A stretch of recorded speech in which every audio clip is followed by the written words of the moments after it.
getting some good sun for drying here at Kageyo. So yeah, one of the reasons this is so special is this super high altitude. Like there's literally no coffee down here. We're at 2,000 and we have coffee over here at the 2,000 level. But a lot of coffee is coming above this. Coffee's from the hilltops here. There's a lot of beans and corn and stuff down low. And that is Bosco, he's the manager of the station. Another thing that gets you really excited as a coffee traveler when you come to a station like this is just incredible parchment coffee.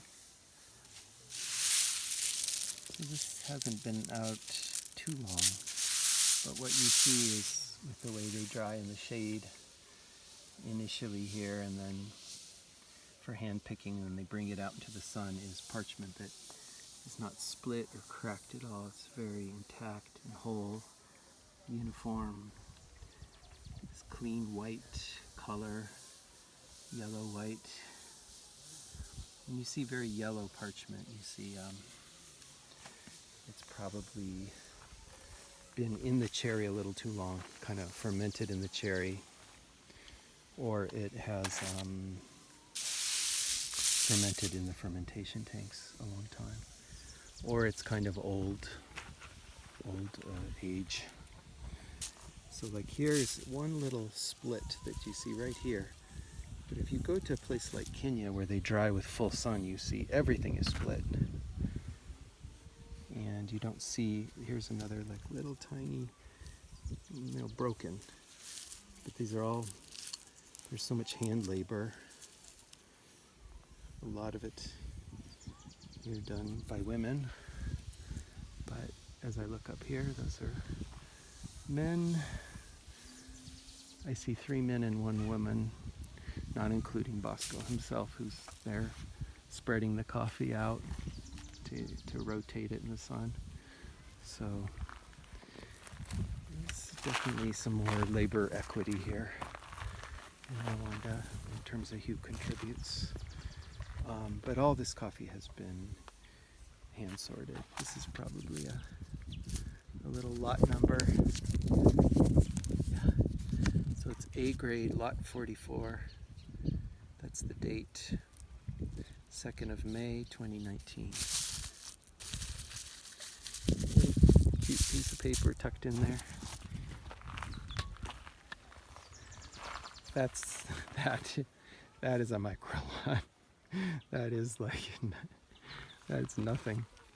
And then you see here is where people have picked out the skins and some of the yellow coffee. And this is thirds.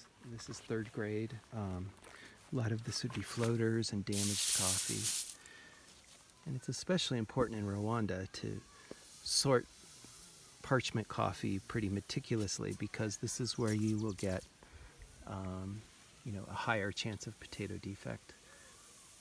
Like if I was cupping this here versus this here, definitely going to see potato. And potato kind of enters the coffee, this sort of Great Lakes region, Lake Kivu region fungus, specific to the area. Also in Burundi though, and it enters through damage to the coffee. So as you can see, a lot of damage, a lot of physical damage, pulper damage, defective coffee, insect damage potentially from the trees, which is called antestia. Here is the little bug that enters the coffee. That damage results in this fungus that then results in this flavor. So the other issue here with Kageyo, why they needed investment, is they're very remote here and they didn't have the correct power. They have to run their Panagos eco-pulper off of a small gas motor, like a little motorcycle engine, literally.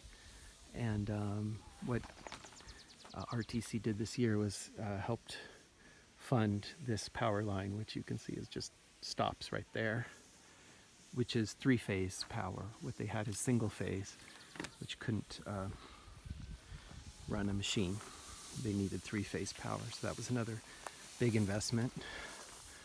But there's still a lot of challenges here. Erosion is a huge issue in Rwanda. There's very little topsoil, and the land is used so intensively for beans and other things that are very poor for erosion. You see these eucalyptus, which is a water hog and doesn't really help much. And right now we had to drive quite a long circuitous route around to get here. In fact, I can see the main road right there. It's the end of the paved road, and we usually come right up through Ngororero, right behind these trees, the town, up this road to the station. In fact, we had to come down from the top.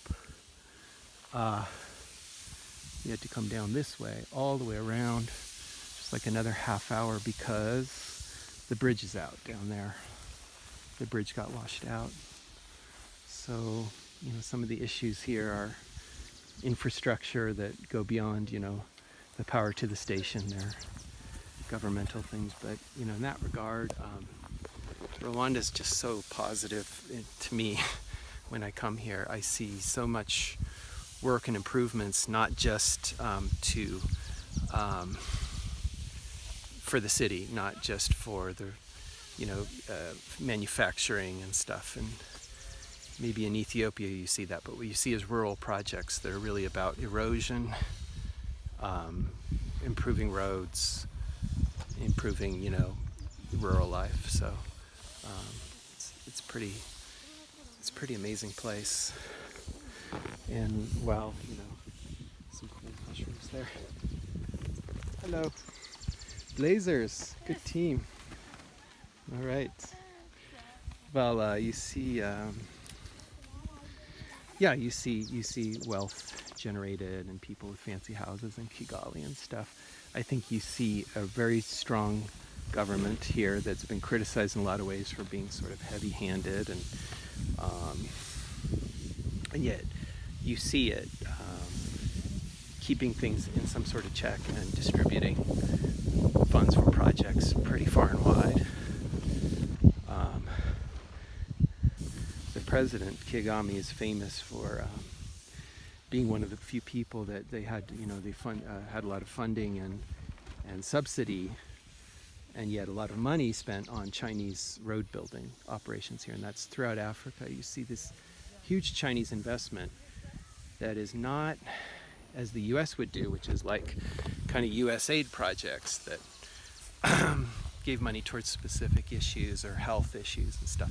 What China's really done is they've built things. They've come in spending a lot of money, but gaining a lot of a foothold through this different tactic of actually creating infrastructure and doing big projects. But one of the things here that's well known is the Chinese projects, some of the road building early on especially, was not great quality. And what Kagame is famous for doing is making these contractors come in and fix everything after they screwed it up. So he's tough on them, and that's needed, I think. And in coffee, I think the general thing in Rwanda right now is that it's a pretty good crop in a lot of the country, but because the C price is so low, there's a concern that a lot of buyers will just go where they can get coffee cheaper. And I don't think it's the specialty buyers so much, and we're obviously not in that group that picks up and goes anywhere. In fact, we pretty much keep very stable prices year to year, no matter what the C market does. We don't even know oftentimes what the C market does because it doesn't factor into our business. Nonetheless, I'm really concerned that larger companies who absorb more volume and are really needed to come in and buy bigger volumes of coffee than a Sweet Maria's or your other little specialty company does at good prices, that they won't be here buying the normal volumes. And I hope they are. The good news is I met this buyer. I really respect the buyer for Starbucks Reserve was on the plane coming with me, and I saw her in the airport and said hello.